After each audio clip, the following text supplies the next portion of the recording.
اعوذ باللہ من الشیطان الرجیم بسم اللہ الرحمن الرحیم۔ الوی ٹی وی کے معزز خواتین و حضرات، السلام علیکم ورحمۃ اللہ وبرکاتہ۔ امید کرتا ہوں آپ سب خیریت سے ہوں گے۔ ویڈیو شروع کرنے سے پہلے آپ سب سے گزارش ہے کہ اگر آپ نے ہمارے اس چینل کو سبسکرائب نہیں کیا تو سبسکرائب کر لیجئے تاکہ ہماری ہر آنے والی ویڈیو سب سے پہلے آپ تک پہنچ سکے۔ شکریہ۔ دوستو، آج کل ہر دوسرا شخص یہ کہتا نظر آتا ہے کہ ہماری دعائیں قبول نہیں ہوتی، اس لیے دعا کرنے سے پہلے کوشش کیا کریں کہ کوئی نیک عمل ضرور کر لیجئے، مثلا صدقہ، زکوٰۃ و خیرات، کسی بھوکے کو کھانا کھلا دیجئے یا نفل نماز اور روزوں کا اہتمام کیجئے، اور اگر خدا نخواستہ کسی مصیبت میں گرفتار ہو جائیں تو اپنے اعمال کا واسطہ دے کر دعا کیجئے جو آپ نے پورے اخلاص کے ساتھ صرف اللہ تبارک و تعالیٰ کے لیے کیے ہوں۔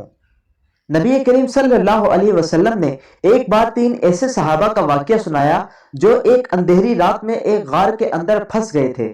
ان صحابہ کرام نے اپنے مخلصانہ عمل کا واسطہ دے کر خدا سے دعا کی اور خدا نے ان کی مصیبت کو دور فرما دیا۔ واقعہ یہ ہوا کہ 3 دوستوں نے ایک غار میں پناہ لی۔ خدا کا کرنا پہاڑ سے ایک چٹان پسل کر غار کے منہ پر آ پڑی اور غار بند ہو گیا۔ بہت بڑی چٹان تھی، بھلا ان کے بس میں کہاں تھا کہ اس کو ہٹا کر غار کا منہ کھول دیں۔ مشورہ یہ ہوا کہ اپنی زندگی کے نیک اعمال کے واسطے دے کر خدا سے دعا کی جائے، کیا پتا ہمارے ان نیک واسطوں کا وسیلہ خدا سن لے اور اس مصیبت سے نجات مل جائے۔ چنانچہ ایک نے کہا، میں جنگل میں بکریاں چرایا کرتا تھا اور اسی پر گزارا تھا میرا۔ جب میں جنگل سے واپس آتا تو سب سے پہلے اپنے بوڑھے ماں باپ کو دودھ پلاتا اور پھر اپنے بچوں کو۔ ایک دن میں گھر دیر سے آیا تو ماں باپ سو چکے تھے، بچے جاگ رہے تھے اور بھوکے تھے، لیکن میں نے یہ گوارا نہ کیا کہ ماں باپ سے پہلے بچوں کو پلاؤں، اور یہ بھی گوارا نہ کیا کہ والدین کو اٹھا کر انہیں تکلیف پہنچاؤں۔ چنانچہ میں رات بھر دودھ کا پیالہ لیے ان کے سرہانے کھڑا رہا۔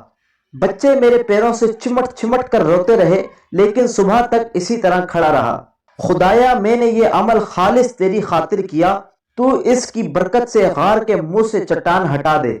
دوسرے نے کہا، میں نے کچھ مزدوروں سے کام لیا اور سب کو مزدوری دے دی، لیکن ایک شخص اپنی مزدوری چھوڑ کر چلا گیا۔ کچھ عرصے بعد جب وہ مزدوری لینے آیا تو میں نے اس سے کہا کہ یہ گائیں، بکریاں اور یہ بکر چاکر سب تمہارے ہیں، لے جاؤ۔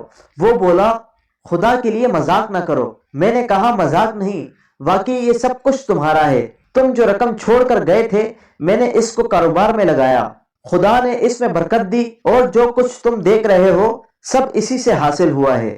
یہ تم اطمینان کے ساتھ لے جاؤ، سب کچھ تمہارا ہے۔ وہ شخص سب کچھ لے کر چلا گیا۔ خدایا، یہ میں نے محض تیری رضا کے لیے کیا، تو اس کی برکت سے غار کے منہ سے چٹان دور فرما دے۔ اور تیسرے نے کہا، میری ایک چچا زاد بہن تھی جس سے مجھ کو غیر معمولی محبت ہو گئی تھی۔ اس نے کچھ رقم مانگی، میں نے مہیا کر دی، لیکن جب میں اپنی ضرورت پوری کرنے کے لیے ان کے پاس بیٹھا تو اس نے کہا، خدا سے ڈرو، اس کام سے باز رہو۔ میں پورا اٹھ گیا اور میں نے وہ رقم بھی اس کو بخش دی۔ اے خدا، تو خوب جانتا ہے کہ میں نے یہ سب محض تیری خوشنودی حاصل کرنے کے لیے کیا۔ خدایا، اس کی برکت سے غار کا منہ کھول دے۔ اللہ کا کرنا ایسا ہوا کہ خدا نے غار کے منہ سے چٹان ہٹا دی اور تینوں کو خدا نے اس مصیبت سے نجات دی۔ الوی ٹی وی کے معزز خواتین و حضرات، اس واقعے کو بیان کرنے کا مقصد یہ تھا کہ آپ بھی اپنے کسی نیک کام کا واسطہ دے کر دعا کیا کریں، مگر نیک کام بھی صرف اللہ کی رضا کے لیے کیا کریں۔ دکھاوے کے کام اللہ بھی خوب جانتا ہے اور سمجھتا ہے۔ ہماری زندگی میں دکھاوا اور نمائش کا عمل کس قدر بڑھ گیا ہے یہ بات ہم بھی جانتے ہیں، مگر پھر بھی دکھاوے سے باز نہیں آتے۔ اللہ تبارک و تعالی ہم سب پر رحم کرے اور نیکی کے کام کرنے کی توفیق عطا فرمائے، آمین۔